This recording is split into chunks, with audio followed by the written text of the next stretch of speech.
probabilities I'm getting from observing the evidence in front of me. It's somehow through whatever other sources I have somehow hit upon the idea that there's a 60% chance that this person is a cheater. As soon as I go through it and I get a raw deal, not only, so once I go through an interaction with a person who I'm already biased to believing is a cheater, and this one interaction I have with that person corroborates that hypothesis, I immediately shift my probabilities and say it's not 60% chance that this is a cheater, it's a 90% chance. Right? That's it, one shot.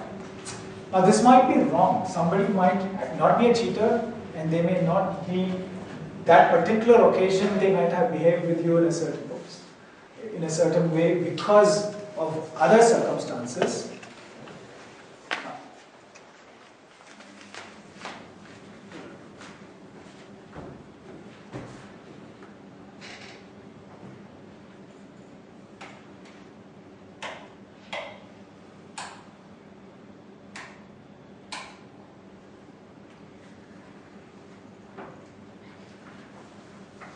But because of the very nature of survival, we are not willing to give somebody too many chances.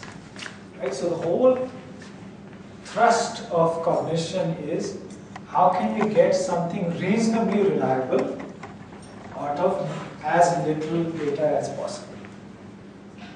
It may be that I mistakenly classify 5 honest people as dishonest, but as long as I get 95 dishonest people as dishonest, I'm fine.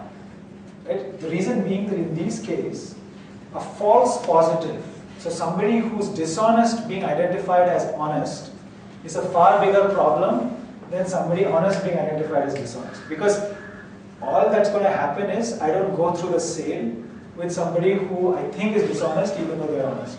In the case of dishonest being honest, I'm actually fooled. So the cost is much greater than the benefit in terms of honesty versus dishonesty. So what this tells you therefore is with a little bit of prior biasing. So all you need is a bias, which is another way of saying all you need is a predisposition to believe slightly this way or that way, and that can be used to bootstrap a lot more knowledge than you thought you could get. And therefore the question is, how much of cognition is like this? So one traditional computationist answer is, no, we are modular architectures. What do I mean by that? That there is, for vision, one module which only does vision and nothing else. Within vision, there are various sub-modules. Some only do shape recognition. Some only do distance perception. Others only do stereo. So there are modules, sub-modules, sub-sub-modules, and so on. And these modules don't talk to each other. They only do their own thing. And they have nothing to do with each other. What vision does to do vision has nothing to do with what language has to do language, and what emotion has to do emotion, and so on and so forth. So it's a very powerful but increasingly discredited account of the mind called modularity. Okay.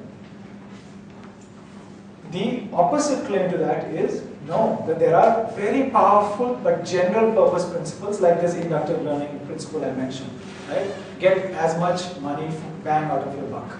So if that in anything, whether it is in language or in vision or in emotion, you are predisposed to have innate hypotheses that have the maximal inferential capacity to them. So that's an example of a general purpose learning scheme.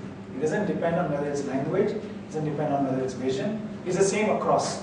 And therefore, from a neural or a biological perspective, we will also predict that the same biological basis is involved in both. So that we are rebuilding circuits for vision out of the stuff that we did for language, or vice versa. Right? That there is a kind of reusability argument that once you have invented a learning system for language, you can reuse it for reasoning.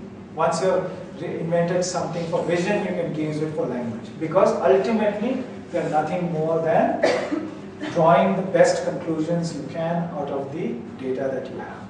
So, if that is indeed true, it would turn out that maybe our cognitive systems are not that different from each other. But there is, broadly speaking, a kind of computational logic to the different systems. Now, that is where the cutting edge of the discipline is in finding out, are there unifying principles of induction, of learning from data, that you can apply across domains. People who are working in this field are predominantly using Bayesian ideas, which is to say, they want to ask, how do you optimally combine prior information with data to get you the best possible conclusions, and then feedback, right? So plug the conclusions into the next round of reasoning. So I had a bias towards you as a dishonest shopkeeper. I had an interaction with you that increased my bias, and then from now on I'm not going to buy from you anymore. Or the other way around. I was biased against you, but it seemed like you were honest, and so I flipped my decision about you, and I believe that you're honest, and I'm going to have interactions with you in the future. So this sort of iterative, fast iterative learning seems like a good medium between both of these questions. Right? That whether our understanding of the world is innate or learned, well, perhaps it's both. Is our understanding of the world direct or indirect? Well, perhaps it's both. That actually this way of posing the questions, which is the classic way, 2,500-year-old way, can be reformulated in a unified manner by saying what are the computational principles that will allow us to learn about the world. The piece that is still missing is this general purpose or is this special purpose? Now, one possibility is totally general, that for any data and any hypotheses, you should be able to learn how to behave in the world with that kind of data and those kinds of priors. But that again has a problem. For the same reasons that people originally thought innate learning wouldn't work. It doesn't work at the ground floor level, it doesn't work at the meta level. So what this is telling us is, in an unconstrained world, general purpose techniques won't work. It's precisely because the world is heavily constrained that you can learn quickly in that world. What do I mean by that? So take this room. If you were to design a computer system to understand where the bottles would be in this room, okay? So you have to optimize your resources. You can saccade only so many times. And in those saccards, you have to identify all the bottles in this room. What would you do? Well, the first thing you would do is make sure that the robot doesn't look up, because there are not going to be any bottles stuck on top. Now, that's not somehow given in some abstract space. It's because bottles are used by people, and people drink with bottles so they don't stick them up on the floor, on the roof.